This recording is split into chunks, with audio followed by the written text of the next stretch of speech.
अस्सलामुअलैकुम, आप देख रहे हैं समा। मैं हूं फवाद ज़ैदी और मैं हूं सबा शेख। बुलेटिन का बाकायदा आगाज करेंगे इस खबर से कि गिरफ्तारी से बचने के लिए 1.5 माह से गायब रहने वाले आगा सिराज दुरानी जमानत लेने सुप्रीम कोर्ट पहुंचे तो अदालत ने गिरफ्तारी की शर्त रख दी।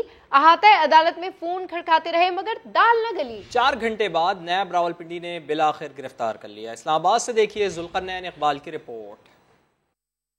नैब जिसे 1.5 माह सिंध में तलाश करता रहा वो अचानक इस्लामाबाद में नमूदार हुआ। आमदन से ज्यादा असासों के रेफरेंस में सिंध हाई कोर्ट से जमानत मंसूखी के बाद स्पीकर सिंध असेंबली ने रिलीफ के लिए सुप्रीम कोर्ट का दरवाजा खटखटाया। समा ने पूछा, इतना अरसा कहाँ रूपोश रहे? रिलीफ लेने के लिए आया था।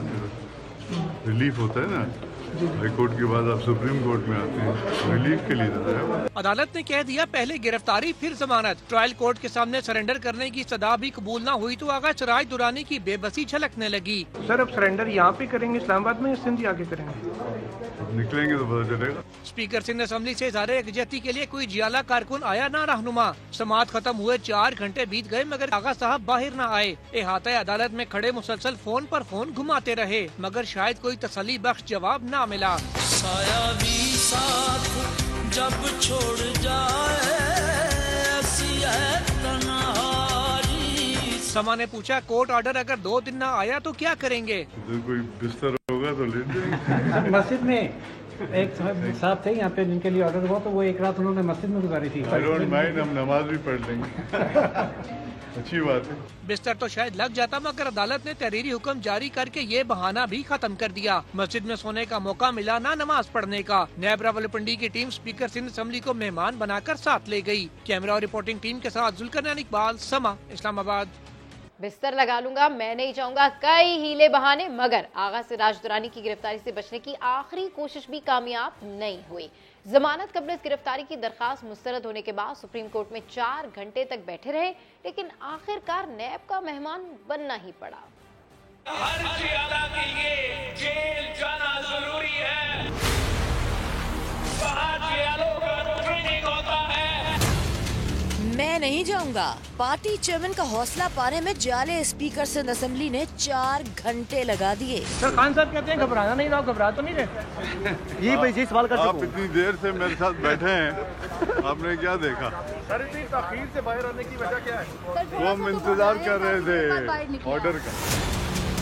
जमानत कबल गिरफ्तारी की मुराद पूरी न होने के बावजूद आगा सिराज दुरानी सुप्रीम कोर्ट से बाहर आने का नाम नहीं ले रहे थे। कभी किसी से फोन पर बात करते रहे, कभी कहा यहीं बिस्तर लगा लूंगा। सर वैसे अमूमन कोर्ट ऑर्डर तो 2 दिन बाद आते हैं, तो अब 2 दिन ना आए तो अब इधर ही रहेंगे। तो कोई बिस्तर होगा तो ले जाएंगे। हिम्मत वाले थे तो मैं जब होता आते ना आगा सिराज के सामने आते तो उनको पता चलता कि किसके घर गए। आप गिरफ्तारी देंगे अभी? हाँ बिल्कुल, व्हाई नॉट। ये पहले जयाले नहीं, शर्जील मेमन ने भी गिरफ्तारी से बचने के लिए खूब ड्रामा रचाया था।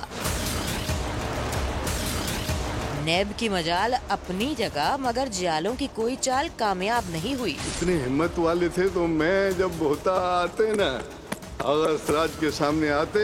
करोड़ों रुपए का हिसाब देने से बचने के लिए आगा सिराज दुरानी 1.5 माह तक गायब रहे। कराची में उनके घर से भी नैब टीम को खाली हाथ लौटना पड़ा था। आज 1 अरब 60 करोड़ रुपए के केस का मुल्जिम हाथ आ ही गया। हर जियाला के लिए जेल जाना जरूरी है। नैब की क्या हैसियत है, उसकी क्या मजाल है? स्पीकर सिंध असेंबली की गिरफ्तारी कोई जियाला यकजहती के लिए नहीं पहुंचा। कमर जमान कायरा ने दावा किया है कि पार्टी सुप्रीम कोर्ट में पेशी से लाइन थी। नासिर हुसैन शाह कहते हैं कि जियाले घबराने वाले नहीं, केसेस का सामना करेंगे। खान साहब कहते हैं घबराना नहीं, ना घबरा तो नहीं रहे। यही सवाल कर आप इतनी देर से मेरे साथ बैठे हैं, आपने क्या देखा?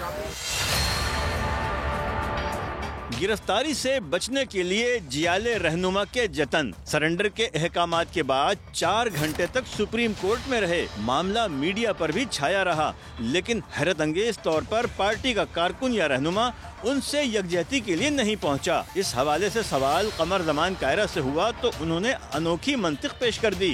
वो बेल के लिए गए थे, उन्होंने अगर पार्टी को इन्फॉर्म किया होता तो यकीनन वहाँ पे पार्टी कारकुन भी होते, उनके साथी भी होते। उन्होंने बेहतर समझा कि वो अकेले अपने कौंसल के साथ गए सुप्रीम कोर्ट में। सिंध के वजीर बल्दियात नासिर शाह कहते हैं अदालती फैसला कबूल है। उन्होंने स्पीकर सिंध असेंबली के साथ ज्यादतियों का इल्जाम भी दोहरा दिया। जियाले घबराने वाले नहीं हैं। आगा साहब को जमानत दी गई थी, जब उसमें उसका फैसला आप पढ़ें कि जिसमें कहा गया था कि जो भी इल्जामात हैं इन पर वो बेसलेस हैं और इनको मुकम्मल तौर पर एक लिहाज से फ्री चिट दी गई थी। नासिर शाह ने कहा कि इंतकामी कार्रवाइयों के बावजूद हौसले पस्त नहीं हो सकते। वफाकी वजीर असद उमर का हरीफ जमातों को चैलेंज, कहा धमकी देने के लिए अपोजिशन किसी तगड़े बंदे को लाए। तारीख है वो बब्बर शेर देता है जिसकी बात सुनकर कोई डर भी जाए। क्या बिलावल से डर लग सकता है? उन्होंने 2020 में तारीखें देनी शुरू की और तारीखें भी देता है वो इतना बब्बर शेर कि जिसको इंसान कोई भी देखे तो उसकी बात सुन के डर जाए। क्यों जी? ठीक है नहीं, अगर बिलावल जरदारी जैसा जीदार खड़ा हो और वो तारीख दे धमकी दे, आपको डर लगता है? तो खुदा दा वास्ता की करते हो यार, तो धमकी देने वाला तो कोई तगड़ा ले आओ।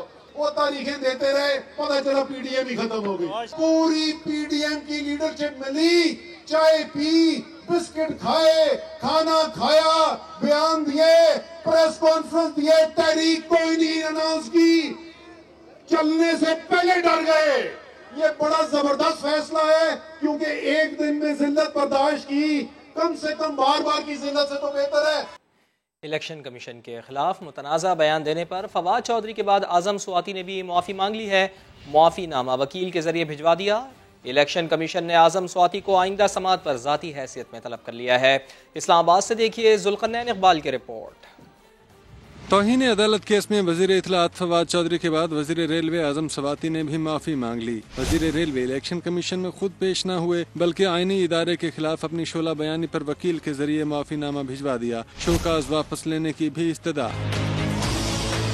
मेंबर सिंध निसार दुरानी ने पूछा, आजम स्वाति खुद कहाँ हैं? क्या वो केस से राह फरार अख्तियार कर रहे हैं? वकील अली जफर ने जवाब दिया, वजीर रेलवे जरूरी काम से क्वेटा गए हैं। ईसीपी ने हाजिरी से 1 रोज का इस्तिस्ना दे दिया। माफीनामे पर गौर के लिए 22 दिसंबर की तारीख मुकर्रर। आइंदा समाअत पर आजम स्वाति को जाती हैसियत में तलब भी कर लिया गया। बैरिस्टर अली जफर का कहना था कि हर शहरी को चाहिए आईनी इदारों को माँ बाप जैसा दर्जा दे। आज हमने बजाय इसको कंटेस्ट करने के मामले को अपॉलॉजी की है। अगर हमारे किसी एक्शन की वजह से, किसी कहने की वजह से कोई किसी किस्म की रेपुटेशन को नुकसान पहुंचा है तो उसके लिए हमने माफी मांगी है। इलेक्शन कमीशन ने वजीर इत्तलात के माफीनामे पर फैसला महफूज कर लिया। मेंबर सिंध निसार दुरानी का कहना था, फवाद चौधरी के माफीनामे पर मुनासिब हुक्म जारी किया जाएगा। सियालकोट की फैक्ट्री में श्रीलंकन मैनेजर मुलाजमीन के तशद्दुद से हलाक हो गया। मुलाजमीन ने फैक्ट्री में भी तोड़फोड़ की। वज़ीर आला पंजाब ने वाक़े की तहकीकात का हुक्म दे दिया। पुलिस के मुताबिक गैर मुल्की मैनेजर को आज सुबह मुलाजमीन ने तशद्दुद का निशाना बनाकर कत्ल किया। मुलाजमीन ने मरकजी शहर पर एहतजाज भी किया। पुलिस का कहना है कि वाक़े की हर पहलू से इंक्वायरी की जा रही है। वज़ीर आला पंजाब ने भी मामले की तहकीकात का हुक्म दे दिया है। अपने बयान में उस्मान बुज़दार ने कहा कि कानून हाथ में लेने वालों के खिलाफ कार्रवाई होगी। श्रीलंकन शहरी को तशद्दुद करके जान से मारने का वाक़या। पुलिस को 48 घंटे में इंक्वायरी मुकम्मल करने का टास्क। अब तक 50 अफराद को गिरफ्तार किया जा चुका है, जबकि असल मुल्जिमान तक पहुँचने के लिए CCTV की भी मदद ली जा रही है। वाक़े में मुलविस अफराद के खिलाफ दहशत गर्दी एक्ट के तहत कार्रवाई की जाएगी। तर्जुमान हुकूमत पंजाब हसन खावर और मुआविन खुसूसी ताहिर अशरफी ने IG पंजाब के हमरा प्रेस कॉन्फ्रेंस में मज़ीद क्या बताया, आप भी सुनिए। श्रीलंकन शहरी के इस हादसे का वाक़या बहुत ही अफसोसनाक है। तकरीबन 50 के करीब लोग गिरफ़्तार हो चुके हैं। CCTV जो फुटेज है वो निकलवाई जा रही है ताकि उसकी मदद से उन लोगों की शनाख्त हो सके जो इस वाक़े में मुलव्वस थे। IG साहब ने यह हिदायत की है कि 48 घंटे के अंदर इस इंक्वायरी का रिज़ल्ट सामने आना चाहिए। बतौर मुसलमान इन लोगों ने हमें शर्मिंदा किया है कि मैं शर्मिंदा हूं, मेरे पास लफ्ज नहीं है। अगर बिलफर्ज कहीं पर कोई तौहीन नामूस रिसालत या तौहीन मजहब का कोई वाकया होता है तो कानून मौजूद है। आपको कानून के पास जाना चाहिए। आप अपने हाथों में अगर कानून को लेंगे तो फिर आप उन लोगों को तकवीयत दे रहे हैं जो कहते हैं कि पाकिस्तान के अंदर इस कानून का क्या फायदा है। लोग तो फिर भी इश्तियाल में आते हैं। तो ये बहुत ही अफसोसनाक वाकया है, काबिल मुजम्मत है। और इंशाअल्लाह इसमें 780A दहशतगर्दी एक्ट जो है उसके तहत ये FIR जो है वो होगी और इन मुजरिमीन को कैफरे किरदार तक पहुंचाया जाएगा। वजारत खारजा से मुंसलिक वेरीफाइड ट्विटर अकाउंट से हुकूमत मुखालिफ ट्वीट। तर्जुमान दफ्तर खारजा ने वजाहत में कहा है कि सर्बिया में हमारे सफारत खाने के सोशल मीडिया अकाउंट्स हैक हुए हैं। ट्वीट सफारत खाने से नहीं किया गया। सर्बिया में पाकिस्तानी सिफारत खाने के सोशल मीडिया अकाउंट से हुकूमत के खिलाफ ट्वीट किए गए। इन पैगामात में कहा गया, महंगाई के रिकॉर्ड टूट गए, हम सरकारी एहलकार कब तक चुप रहेंगे, 3 महीने से तनख्वाह नहीं मिली। तर्जुमान दफ्तर खारजा ने ट्वीट पैगाम में वाज़ेह किया कि सर्बिया में पाकिस्तानी सिफारत खाने का ट्विटर, फेसबुक और इंस्टाग्राम अकाउंट हैक कर लिया गया है। इन अकाउंट्स पर पोस्ट किए जाने वाले पैगामात सिफारत खाने की जानिब से नहीं किए गए। मामले की इंक्वायरी कर रहे हैं। मुशीर ख़जाना शौकत तरीन कहते हैं कि पीर या मंगल को सऊदी अरब से 3 अरब डॉलर्स आ जाएंगे। कुछ अरसे तक ज़र मुबादला के ज़खायर 20 से 21 डॉलर तक पहुँच जाएंगे। आइंदा हफ्ते सुकूक बॉन्ड से भी 1 अरब डॉलर्स आ जाएंगे। उनका कहना था कि महंगाई और इम्पोर्ट बिल का मरज़ एक ही है। आपको बताएं कि मुशीर ख़जाना शौकत तरीन कहते हैं कि पीर या मंगल को सऊदी अरब से 3 अरब डॉलर्स आ जाएंगे। कुछ अरसे तक ज़र मुबादला के ज़खायर 20 से 21 अरब डॉलर्स तक पहुँच जाएंगे। और आइंदा हफ्ते के हवाले से उन्होंने कहा कि सुकूक बॉन्ड से भी 1 अरब डॉलर्स आ जाएंगे। उनका ये भी कहना था कि महंगाई और इम्पोर्ट बिल का मर्ज एक ही है। मुशीरान कप्तान के हम ज़बान। मुशीर खजाना और मुशीर तिजारत ने भी कह दिया कि घबराना नहीं है, थोड़ा सब्र करें। स्टॉक मार्केट गिरती है तो खबरें लगती हैं, बढ़ती है तो नहीं बताया जाता। मुस्तकिल चीज सिर्फ एक है कि मईशत तरक्की कर रही है। घबराना नहीं आपने। ये अल्फाज तो हम हर वक्त यूज करते हैं कि घबराने की बात नहीं है।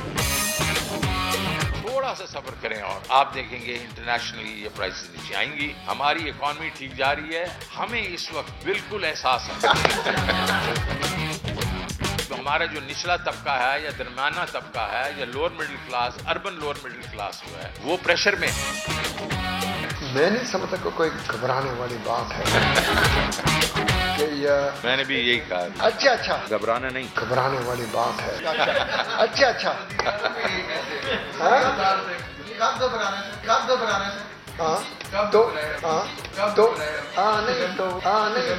फरवरी मार्च के बाद अगर। और अभी आपको बताएं कि हफ्तावार महंगाई की शरह में कमी हुई है। महकमा शुमारियात का क्या बताना है, जान लेते हैं शकील अहमद से। शकील साहब, किस चीज़ के भाव कितने कम हुए हैं? देखिए, मुतअद्दिद अशिया हैं जो बताई गई हैं जिसकी कीमतों में कमी आई है। 21 अशिया जरूरी हैं जो महंगी हुई हैं और 11 के नरखों में कमी आई है। 19 अशिया की कीमतों में इस्तेकाम रिकॉर्ड किया गया है। माहाना 18,000 से कम आमदन वाले जो हैं उनके लिए महंगाई 19% से ज्यादा रही है। दाल, मसूर, माश, मूंग, घी, कुकिंग ऑयल महंगा हुआ है। टमाटर, प्याज, चिकन, चीनी, अंडे वगैरह सस्ते हुए हैं।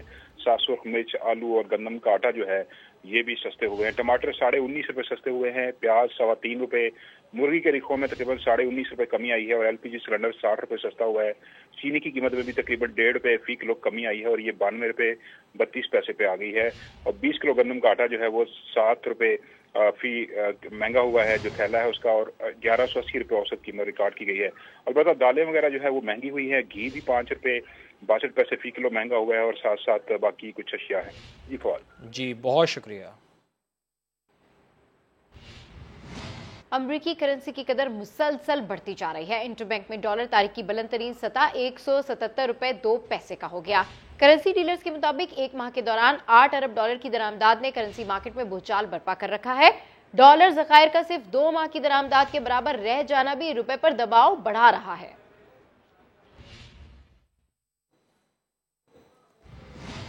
हुकूमत ने मिनी बजट के जरिए आवाम पर महंगाई का नया बोझ लादने की तैयारियां मुकम्मल कर ली हैं। निफास के बाद पेट्रोलियम मसनूआत, पैक दूध, मक्खन, पनीर, खुश्क दूध, गोश्त, चॉकलेट्स, कॉस्मेटिक्स और इलेक्ट्रिक व्हीकल समेत मुतादिद अशिया महंगी होना यकीनी अमर है।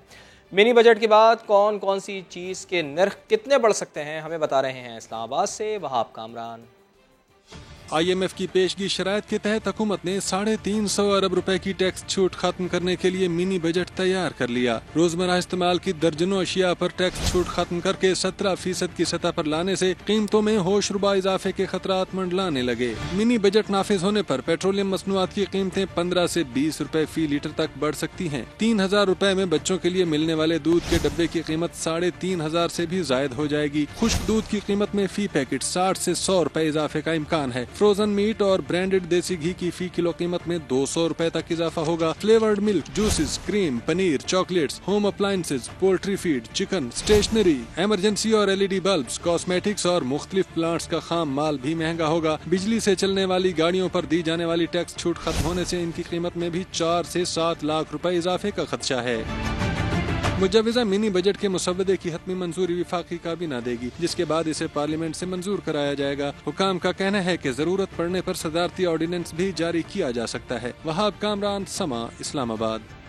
तब्दीली सरकार के दौर में मुआशी टीम्स तब्दील होती रही, लेकिन मईशत फिर भी नहीं संभल रही। अब तक 4 वज़राए खजाना बदले जा चुके हैं, 7 चेयरमैन FBR आए। ताज़ा तब्दीली छठे सेक्रेटरी खजाना की सूरत में सामने आई। मजीद अपडेट कर रहे हैं शकील अहमद। तब्दीली सरकार मुल्की हालात तो न बदल पाई, अलबत्ता मुआशी बिसात पर मोहरों की तब्दीली में कोई कसर न छोड़ी। हामिद याकूब शेख की बतौर एडिशनल सेक्रेटरी तय्युनाती तक गुज़श्ता 3.5 बरस की लंबी दास्तान है। 2018 में आरिफ अहमद वफाकी सेक्रेटरी खजाना थे। मार्च 2019 में उन्हें हटाकर यूनुस ढागा को ये ओहदा सौंपा गया। सिर्फ 2 महीने बाद ही फिर तब्दीली की हवा चली और मई में नवीद कामरान बलोच नए सेक्रेटरी खजाना बन गए। दिसंबर 2020 में कामरान अली अफजल को बतौर सेक्रेटरी खजाना आजमाया गया। 5 महीने बाद फिर कलमदान तब्दील हुआ और मई 2021 में यूसुफ खान सेक्रेटरी खजाना तय्युनात हुए। अब हामिद याकूब शेख की बतौर एडिशनल सेक्रेटरी इंचार्ज वजारत खजाना तय्युनाती की सूरत डबल हैट्रिक मुकम्मल हो गई। यही नहीं, जब से तब्दीली सरकार आई है वजारत खजाना का मनसब भी म्यूजिकल चेयर का खेल बनकर रह गया। अब तक असद उमर, अब्दुल हफीज शेख, हम्माद अजहर और शौकत तईन की सूरत 4 वज़राए खजाना बदले जा चुके हैं। टैक्स महासिल में इजाफे के लिए 3.5 साल में 7 चेयरमैन FBR भी तब्दील हो चुके, यानी जितने साल उससे डबल तब्दीलियाँ। तब्दीली सरकार इक्तिदार में आई तो उस वक्त रुखसाना यास्मीन चेयरपर्सन FBR थीं।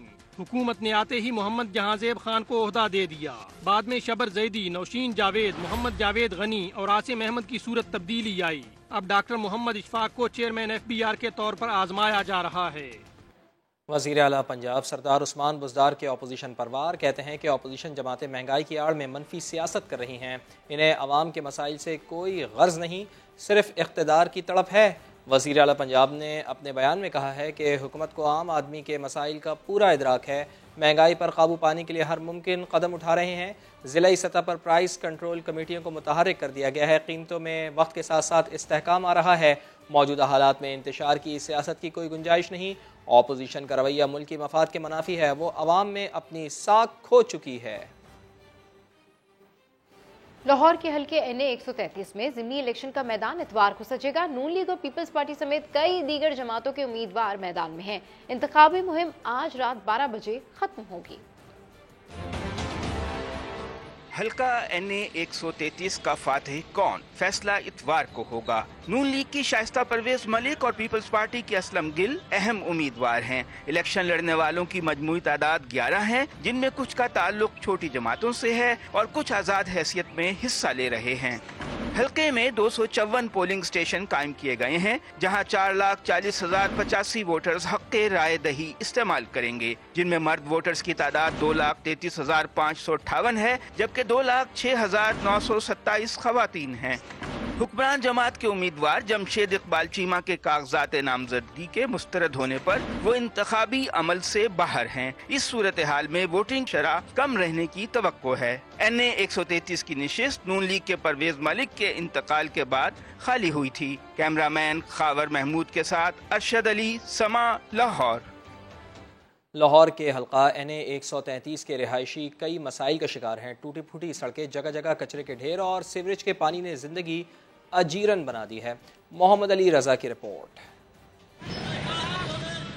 NA 133 में कई ऐसे मसाइल हैं जिनको किसी दौरे हुकूमत में हल नहीं कराया जा सका। पानी का कलर, इनमें साफ पानी की फराहमी का मसला सरे फरिस्त है। शहरी गंदा पानी पीने पर मजबूर हैं। सालों साल से पानी गंदा, हम कहते हैं गटरों के पानी, हम वहाँ दरखास्तें जाके देते हैं, आओ मेहरबानी करो, हमारे गटर पानी गंदा आ रहा है। हमारे पूरे मोहल्ले में देख सकते हैं आप, पानी जो इतनी स्मेल आ रही हो, उसका कलर ऐसे बिल्कुल गटर का पानी है। हल्के का दूसरा बड़ा मसला सफाई का निजाम है। जगह जगह लगे कूड़े के ढेर और टूटी फूटी गलियां शहरियों के लिए दर्द सर बन चुकी हैं। शहरी इलाके के मसाइल ना हल होने की वजह से सियासतदानों से खफा नजर आते हैं। कूड़ा क्रिकेट वगैरह इस तरह के ज्यादातर मसाइल है, तो सीवरेज का निज़ाम भी इधर कुछ ठीक नहीं है। सड़कें टूटी हुई हैं, गटर के पानी गंदे बाहर आ रहे हैं, किसी को इलाके की कोई परवाह नहीं है। 2018 के आम इंतखाबात में हल्के में नून लीग के परवेज मलिक कामयाब हुए थे। N133 की आवाम का कहना है कि अब की बार वोट उसी को मिलेगा जो हकीकी मायनों में हमारे मसाइल हल करवाने की यकीन दहानी करवाएगा। कैमरामैन इशफाक अब्बासी के साथ मोहम्मद अली रजा, समा, लाहौर। साबिक चीफ जज गिलगित बल्तिस्तान के साबिक चीफ जस्टिस साकिब निसार पर इल्जामात। अटॉर्नी जनरल ने असल बयान हल्फी के लिए राना शमीम को खत लिख दिया। राना शमीम का नाम ECL में डालने के लिए इस्लामाबाद हाई कोर्ट में दरखास्त भी दे दी गई है। अटॉर्नी जनरल खालिद जावेद की जानिब से लिखे गए खत में कहा गया है कि असल बयान हल्फी देना चाहते हैं तो जल्द पाकिस्तान हाई कमीशन लंदन को पहुंचाया जाए। हाई कमीशन हल्फनामा वजारत खारजा के जरिए रजिस्ट्रार इस्लामाबाद हाई कोर्ट को भेजेगा। अटॉर्नी जनरल ऑफिस के जराये का कहना है कि खत 1 दिसंबर को लिखा गया था, अभी तक कोई जवाब मौसूल नहीं हुआ। दूसरी तरफ वकील राय मोहम्मद नवाज खरल ने राना शमीम का नाम ECL में डालने के लिए इस्लामाबाद हाई कोर्ट से रुजू कर लिया। दरखास्त में कहा है कि खदशा है कि राना शमीम बैरून मुल्क फरार ना हो जाएं। अदालत वजारत दाखिला को उनका नाम ECL में डालने का हुक्म दे। राय मोहम्मद नवाज ने तौहीन अदालत केस में भी फरीक बनने की दरखास्त दायर कर दी।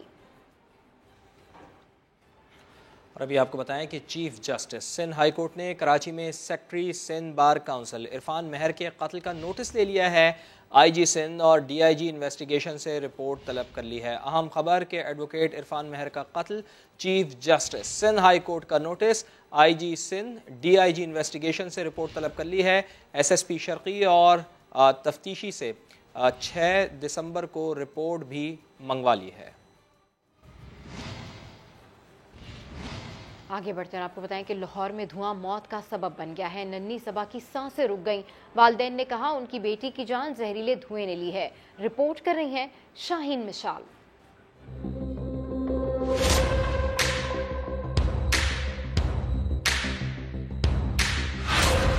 लाहौर मर रहा है। मुसलसल धुआं उगलती फैक्ट्रियां सांस लेना मुश्किल कर रही हैं। बेटी की बची खुची यादों में खोई मुमताज बीबी अपनी इकलौती लाडली बेटी सबा को कहां से ढूंढ के लाए, जो 2 माह पहले इस दुनिया से रूठ गई थी और इसकी चंद हफ्तों बाद शादी थी। धी दी याद जड़ी है ना हर टाइम से सतांदी है, हर टाइम से सतांदी है। की करा और नहीं मेरे को। फैक्ट्री एरिया की रिहायशी मुमताज बीबी का कहना है इसकी बेटी की सांसों में फैक्ट्रियों का धुआं जहर घोल गया था। अल्लाह जानदा मेरी धी कुछ भी नहीं सी। 1.5 महीने दे विच कुड़ी गई है। इन्नी देर तो धुआं खरिया कदों दा काम अपना करन डिया सी। फैक्ट्री मेरी धी दी जान लेवा, मेरी धी नूं ओ लै गई। रिहायशी एरिया में लगी फैक्ट्रियों का ये धुआं सिर्फ सबा की जिंदगी को ही नहीं निगल गया, बल्कि इलाके में हर शख्स के लिए मौत का पैगाम है। दरो दीवार काले हो चुके हैं और जीना मुश्किल। फैक्ट्रियों का धुआं ज्यादा खतरनाक इसलिए होता है कि उनमें कीमियाई मवाद होता है, उसमें डिफरेंट केमिकल्स होते हैं, उसमें लेड है, यूरेनियम है, डिफरेंट काइंड के केमिकल्स है। वो फ़ज़ा में जाते हैं, जब वो सांस के जरिए आपके फेफड़ों में जाते हैं वो ज़्यादा टॉक्सिक वो जहर बन जाते हैं, आम अल्फाज में हम कह सकते हैं, और उनका इफेक्ट लंग्स पे रैपिड होता है। एंटी स्मोक स्क्वाड इस इलाके में छापे तो मारते हैं, मगर चंद रोज बाद ही ये काला धंधा फिर शुरू हो जाता है। फैक्ट्रियों का ये जहरीला धुआं अभी जाने कितने घरों पर मौत के साए की तरह मंडला रहा है और इंतजामिया या तो आंखें बंद कर लेती है या मौसमी कार्रवाइयां करके हाथ झाड़ लेती है। कैमरामैन लियाकत बशीर के साथ शाहीन मिशाल, समा, लाहौर। मुल्क में तवील खुश्क साली और स्मॉग के खात्मे की उम्मीद पैदा हो चली है। महकमा मौसमियात ने हफ्ते और इतवार को बारिशों की पेशगोई कर दी है। लाहौर समेत शिमाल मशरक़ी पंजाब और इस्लामाबाद में बारिश मुतवक्किल है। गिलगित बल्तिस्तान, कश्मीर और बालाई खैबर पख्तूनख्वा में भी बारिश की पेशगोई की गई है, जबकि पहाड़ी इलाकों में बर्फबारी का इम्कान है। पीर से पंजाब के मैदानी इलाकों में धुंध की शिद्दत बढ़ सकती है। PTV और PCB का तनाज़ा शिद्दत अख्तियार कर गया। दोनों इदारों के दरमियान इजलास में गर्मा गर्मी हुई। PCB नुमाइंदगान ने PTV से मुनाफा 42.5% से कम करके 10% करने का मुतालबा किया तो जवाब आया पूरी दुनिया में ब्रॉडकास्टर्स कम से कम 30% मुनाफा रखते हैं। स्टे ऑर्डर्स पर भी खूब बहस हुई। मजीद तफसीलात जानते हैं कादिर ख्वाजा से। जी कादिर ख्वाजा, PCB के क्या रिजर्वेशन है और सरकारी TV की जानिब से क्या जवाब दिया? आपको बताएं कि पीसीबी का तनाज़ा शिद्दत अख्तियार कर गया। दोनों इदारों के दरमियान इजलास में गर्मा गर्मी हुई है। पीसीबी नुमाइंदगान ने पीटीवी से मुनाफा 42.5% से कम करके 10% करने का मुतालबा किया तो जवाब आया पूरी दुनिया में जो ब्रॉडकास्टर्स हैं वो कम से कम 30% मुनाफा रखते हैं। स्टे ऑर्डर्स पर भी खूब ही बहस हुई है। 2021 का आखिरी और मुकम्मल सूरज ग्रहण कल होगा, मगर पाकिस्तान में ये नज़र नहीं आएगा। महकमा मौसमियात के मुताबिक सूरज ग्रहण जनूबी अफ्रीका, जनूबी ऑस्ट्रेलिया और जनूबी अमरीका में नज़र आएगा। इसके अलावा बहर ओकियानूस, बहरुल काहिल, एंटार्क्टिका और बहरा हिंद के इलाकों में भी देखा जा सकेगा। पाकिस्तानी वक्त के मुताबिक सूरज को सुबह 10:29 पर ग्रहण लगेगा। मुकम्मल ग्रहण दोपहर 12 बजे लगेगा, जो 2:37 पर इख्तिताम पजीर होगा। Welcome back. पंजाब यूनिवर्सिटी में तलबा तंजीमों के दरमियान पोस्टर्स लगाने का तनाज़ा तसादुम में बदल गया। मुश्तइद तलबा एक दूसरे पर पथराव करते रहे। एडमिन ब्लॉक और वीसी ऑफिस के शीशे तोड़ दिए। जहांगीर खान की रिपोर्ट देखिए। जामिया पंजाब मैदान जंग बन गई। मुश्तइल तलबा का एक दूसरे पर डंडों से हमला, गार्ड्स पे भी पथराव हुआ। एडमिन ब्लॉक और वाइस चांसलर के दफातर में तोड़ फोड़ की गई।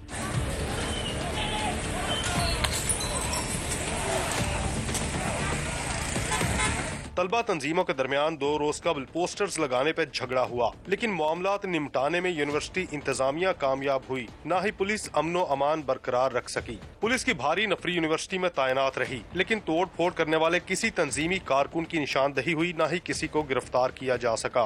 पुलिस से फौरन रिस्पॉन्ड करते हुए जो है वो लॉ एंड ऑर्डर को फिलहाल मेंटेन किया हुआ है और बाकी जो है मामलात एडमिनिस्ट्रेशन के साथ और दोनों तंजीमों के साथ जो है वो चल रहे हैं। इंशाल्लाह जल्दी जो है ना इस मामले को हल कर दिया जाएगा। वज़ीर आला पंजाब ने सरबराह लाहौर पुलिस से रिपोर्ट तलब की है। हुक्काम का कहना है कि जिम्मेदारों का तयन करके कार्रवाई की जाएगी। कैमरामैन इशफाक अब्बासी के साथ जहांगीर खान, समा, लाहौर। लाहौर में सड़क पर खड़ी खातून को हिरासा करने वाले मुलजिम को गिरफ्तार कर लिया गया। गार्डन टाउन में खातून सड़क पर अपने शौहर के इंतजार में खड़ी थी। मोटरसाइकिल सवार ने लिफ्ट देने की ऑफर की, इनकार पर खातून से बदतमीजी की गई। खातून की 15 पर शिकायत के बाद पुलिस ने मुलजिम अहमद को गिरफ्तार करके मुकदमा दर्ज कर लिया।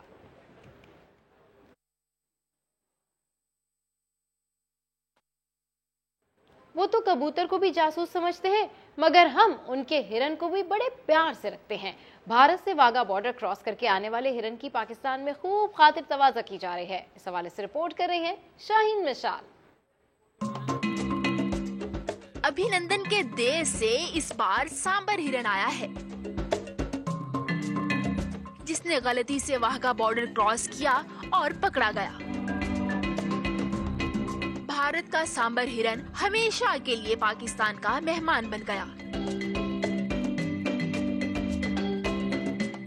महकमा जंगली हयात ने सरहद पार के परदेसी सांबर हिरन को इसके नए घर लाहौर जलो सफारी पार्क मुंतकिल कर दिया, जहां नायाब हिरन की खूब खातिर मदारत हो रही है, जिसके गवाह अभिनंदन जी भी रह चुके हैं। जंगला क्रॉस किया ना, बॉर्डर के लाइन वगैरह क्रॉस की है, तो उसको ना थोड़ी छोटी मोटी चोट भी थी, जख्म भी थे। डॉक्टर साहब हैं, उन्होंने इनकी ट्रीटमेंट की अच्छी तरह से। इससे कबल भी 1 दर्जन से जायद इंडिया के सांबर हिरन बॉर्डर के रास्ते पाकिस्तान आ चुके हैं, जिन्हें मुख्तलिफ शहरों के चिड़ियाघर में मुंतकिल कर दिया जाता है, क्योंकि पाकिस्तान में हिरन की ये नस्ल मौजूद नहीं। महकमा वाइल्ड लाइफ के मुताबिक मौसम सरमा में 1 या 2 हिरन हर साल पाकिस्तानी सरहद पार कर लेते हैं। पाकिस्तान में अगर गलती से दुश्मन भी आ जाए तो उसे फैंटास्टिक टी पिलाई जाती है। ये तो फिर मासूम जानवर है, जिसकी खातिरदारी करना पाकिस्तान की रवायत में शामिल है। कैमरामैन अजहर इकबाल के साथ शाहीन निशाल, समा, लाहौर। वफाकी दारुल हुकूमत में फ़िज़ाई आलूदगी रिकॉर्ड सतह पर पहुँच गई है। DG environmental protection agency Farzana Altaf ने समा के नुमाइंदे आबिद अली को इंटरव्यू में बताया है कि आज कुछ घंटे जहरीले ज़रात की सतह 125 माइक्रोन रही। आवाम को सड़कों पर गाड़ियाँ कम लाने और मास्क इस्तेमाल करने का मशवरा भी दिया। आज इस्लामाबाद में भी बिल्कुल पार्टिकुलेट मैटर की हमारी जो मैक्सिमम लिमिट गई है कुछ घंटों के लिए, वो 125 तक गई है। साइंटिफिक डेटा हम बिल्कुल छुपा नहीं रहे। जनवरी 2021 से लेके जुलाई 2021 तक हमारी एवरेज 30 थी इस्लामाबाद की, और जबकि 2018 में हमारी एवरेज साल की 38 माइक्रोग्राम पर क्यूबिक मीटर भी गई है। और ये अब तक जितनी भी हम मॉनिटरिंग कर रहे थे, इससे पहले हमारी 3 नवंबर को 78 माइक्रोग्राम हाईएस्ट रिकॉर्ड हुई थी। उसके बाद फिर कुछ कमी आई लेकिन ये इस वक्त आज और कल जो हमारी रिपोर्ट हो रही है, तो इसके लिए हमारी कोशिश भी है कि हम डिस्ट्रिक्ट एडमिनिस्ट्रेशन के साथ मिलके कुछ मज़ीद इक़दाम करें, ख़ास तौर पे ट्रैफिक के लिहाज से। लेकिन उसके साथ साथ मेरी एक ही बात कहूँगी कि अवाम की शमूलियत के बग़ैर माहौलियाती आलूदगी पे काबू नहीं पाया जा सकता। तो कोशिश करें बच्चे स्कूलों के, कॉलेजों के स्टूडेंट्स एक एक गाड़ी पे ना जाएं, गाड़ियां कम से कम रोड पे लाएं। बारिश इस वक्त नहीं हो रही, हमारी हवा का स्पीड बहुत कम है, ह्यूमिडिटी कम हुई है, तो आप मास्क पहनें। मास्क से आपको कम से कम बहुत हद तक ये फिल्टर होगा। इस्लामाबाद में अब गाड़ियां दौड़ेंगी प्लास्टिक से बनी सड़कों पर। F9 पार्क में पायलट प्रोजेक्ट की कामयाबी के बाद पहली बाकायदा सड़क पर काम शुरू हो गया। प्लास्टिक से सड़कों की तैयारी का तरीका क्या है और इसकी पायदारी कितनी होगी, अरहम खान से जानते हैं। ये रिवायती तारकोल नहीं बल्कि इस्तेमाल शुदा प्लास्टिक की बोतलों को पिघलाकर बनाया गया मटेरियल है। इब्तदाई तौर पर इस्लामाबाद में अतातुर्क एवेन्यू का 1 किलोमीटर हिस्सा तैयार होगा। प्लास्टिक रोड आम सड़क के मुकाबले में ज्यादा पायदार होगी और माहौल दोस्त भी। लाखों टन प्लास्टिक वेस्ट अब आसानी से ठिकाने लगाया जा सकेगा। CDA ने प्लास्टिक की बाकायदा सड़क बनाने का फैसला F9 पार्क में 300 मीटर के कामयाब आजमाइशी मंसूबे के बाद किया है। CDA हुकाम कहते हैं प्लास्टिक से बनी सड़क तारकोल वाली सड़क की निस्बत नमी और बारिश के मौसम में ज्यादा महफूज होगी। हमने ड्राई मेथड को यूज़ किया है और हमारी जो बिन्स हैं, जो एग्जिस्टिंग बिन्स हैं एस्फाल्ट मिक्सिंग प्लांट की, उन्हीं के अंदर एक ख़ास प्रोपोर्शन को प्लास्टिक को हमने एक साइज़ के मुताबिक, क्रश के साइज़ के मुताबिक हमने इसको कट किया है और उसके साथ हमने यूज़ किया है। 2 दिन में 170 टन प्लास्टिक से मंसूबा मुकम्मल होने के बाद अतातुर्क एवेन्यू को पाकिस्तान की पहली प्लास्टिक सड़क का एजाज हासिल हो जाएगा। कैमरामैन ज़ियाफत अब्बासी के साथ अरहम खान, समा, इस्लामाबाद। सिंध हुकूमत लोकल बॉडीज तरमीमी बिल में तब्दीली पर तैयार। वजीर बल्दियात सिंध नासिर हुसैन शाह कहते हैं कि सिंध हुकूमत का तरमीमी बिल आसमानी सहीफ़ा नहीं है कि रद्द-ओ-बदल नहीं किया जा सकता। अस्पताल, डिस्पेंसरीज और मैटरनिटी होम्स वापस कर सकते हैं। दूसरी जानिब सईद गनी ने गैर कानूनी तजावुज़ात के बिल पर गवर्नर सिंध के बयान को आड़े हाथों ले लिया। कहने लगे गवर्नर सिंध को इख्तलाफ है तो असम्बली को लिख कर भेज दें। Those who are for the motion may say aye. And those who are against it may say no. Ayes have it, and the bill is passed into law. Local government के तहत hospital, dispensary, maternity Holmes या जो इदारे थे वो proper perform नहीं कर पा रहे थे। हमारे जो दोस्त हैं वो चाहते हैं कि ये उन वापस वहीं रहे, तो हम ऐसा कर सकते हैं। ये जो हमने बनाया है, कवानीन जो बनाए हैं, ये कोई आसमानी सहीफा नहीं है कि इनमें कोई रद्दो-बदल नहीं की जाती। हम बड़े सॉफ्ट हैं, कंफर्टेबल हैं, हम बात कर सकते हैं। अगर इत्तेफाक हो जाए तो हम तीनों चीजें मान लेंगे। ओपन कर दें मेयर का इलेक्शन, कोई इशू नहीं है। आप चाहते हैं जी काउंसिल का रुकन इलेक्शन लड़े, कोई इशू नहीं है। आप चाहते हैं कि जी हेल्थ और एजुकेशन बल्दिया के पास रहे, कोई इशू नहीं। अब अगर ऑर्डिनेंस जारी करने की बात कर रहे हैं, जो गवर्नर को भेज दिया गया है, गवर्नर का ये काम नहीं है कि ऑर्डिनेंस के खिलाफ टीवी पे अगर बात करें, ये गवर्नर का काम ही नहीं है। आप ऑर्डिनेंस पढ़ो, कानून पढ़ो, उसके ऊपर जो राय देनी है असेंबली को भेजो। लाखों की मुर्गी, हजारों का अंडा, और अब आपको दिखाते हैं ऐसी काली मुर्गी जिसकी कीमत न सिर्फ लाखों में है बल्कि इसके अंडे भी हजारों में फरोख्त होते हैं। फैसलाबाद से रिपोर्ट कर रहे हैं अब्दुल अहद। रंगत में काली, चाल भी निराली, ये है मुर्गियों की शहजादी अयाम समानी, जिसकी सयाह रंगत ही इसकी पहचान है। अब इसकी कीमत भी सुन लें। एक जोड़ी की कीमत 2 लाख रुपए तक है। फैसलाबाद के मोहम्मद जाहिद ने ये नायाब मुर्गियां पाल रखी हैं। अयाम समानी इंडोनेशियन ब्रीड है। इसकी ज़ुबान ब्लैक है, इसका गोश्त ब्लैक है, नेल्स, आइज, एवरीथिंग, हर एक चीज़ इसकी ब्लैक है। यही नहीं, इस मुर्गी का गोश्त भी काला है, जो महंगी डिश के साथ साथ अद्वियात में भी इस्तेमाल होता है। इसमें आयरन बहुत ज़्यादा पाया जाता है और मीट जो है ना वो बाहर यूरोप में और अरब कंट्री में इसका बहुत शौक से खाया जाता है और काफ़ी महंगा जो है ना इसका इस सूप में इस्तेमाल होता है और मेडिसिन में यूज़ है इसके मीट का। गुड लक समझे जाने वाला अयाम समानी का अंडा 10,000 रुपए तक फरोख्त होता है। शौक का कोई मोल नहीं और अयाम समानी जैसी महंगी मुर्गियां पालना वाकई हर किसी के बस की बात नहीं। कैमरामैन कदीरुर रहमान के साथ अब्दुल अहद, समा, फैसलाबाद। इसी के साथ ही वक्त हो गया ब्रेक का, जिसके बाद दोबारा हाजिर होंगे हेडलाइंस के साथ। देखते रहिए समा।